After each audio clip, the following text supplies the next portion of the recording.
In this video, I'm going to show you the process to download and install Anydesk on Windows. Anydesk is a desktop application which is used for sharing screens on your desktops. Open up any web browser of your choice and then in the search bar, search for anydesk.com.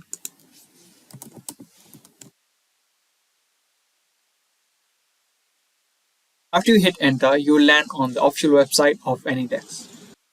This application is free to download and you can download it easily from this official website, so avoid downloading it from any other website other than this.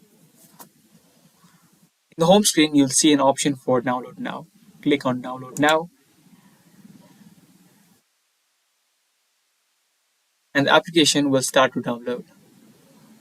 After the download is complete, open up the folder and then double click on the setup file. And just like that, you've downloaded and installed Anydesk on Windows.